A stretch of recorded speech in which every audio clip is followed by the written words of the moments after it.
પોલીસોની ફરિયાદ દાખલ થઈ છે. શું છે હકીકત, આરોપી કોણ છે, આખો બનાવ શું હતો?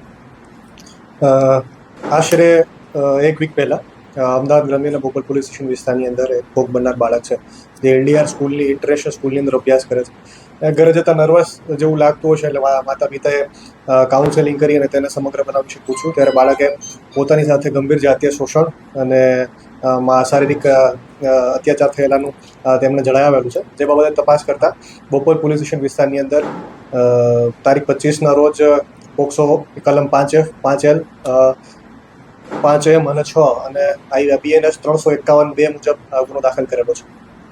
સાહેબ, બનાવ કઈ રીતે અને કઈ જગ્યાએ ઘટના થયા હતા અને ખાસ કરીને આખો જે બનાવ સામે આવ્યો બાળકની એક અવેરનેસના કારણે કહી શકાય કે કઈ રીતે? જી બિલકુલ. સમગ્ર બનાવ એ રીતનું છે, જ્યારે બાળક છે એ શાળાની અંદર અભ્યાસ કરે છે ત્યારે વોશરૂમ જવા માટે જ્યારે વોશરૂમની અંદર જાય છે ત્યારે સફાઈ કર્મચારી સદર ગુનાના આરોપી છે પસાભાઈ જુનાભાઈ ભંગી, જેની ઉંમર 54 વર્ષ છે, તે સફાઈ કામદાર તરીકે હતા. જે સફાઈ કામદાર પસાભાઈ આરોપી છે તેમનું મુખ્ય કામગીરી વોશરૂમની અંદર સફાઈ કરવાનું હતું અને બાળકને વોશરૂમ કરવા માટે વોશરૂમની અંદર લઈ જવાનું હતું. સમગ્ર તપાસ દરમિયાન બહાર આવેલું છે કે પસાભાઈ છે એ વોશરૂમ કરાવતી વખતે બાળકને શારીરિક કડપલા કરેલા છે અને તેમની સાથે શારીરિક શોષણ કરેલું છે. સાહેબ, આપને લોકોને જે વાલીઓ શું જે પોતાના બાળકો સેલ્ફ છે એ અંગેનું જ્ઞાન આપ્યું, પ્લીઝ કઈ રીતે હવે સ્કૂલોની અંદર કાર્યક્રમો જી બિલકુલ.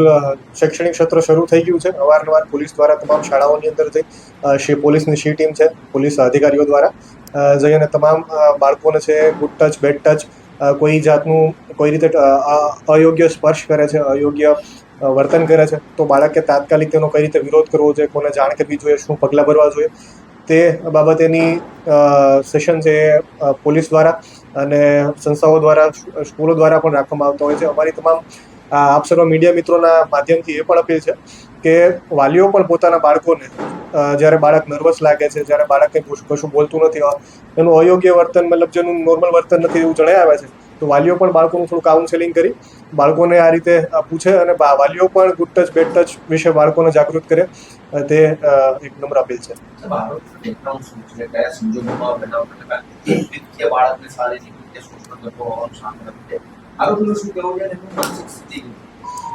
આરોપી છે 1 વર્ષથી જે એલડીઆર સ્કૂલની છે તેમાં સફાઈ કામદાર તરીકે કામ કરે છે. આરોપીની ઉંમર 54 વર્ષ છે. તેની પૂછપરછ દરમિયાન જણાવે છે કે આરોપીની માનસિક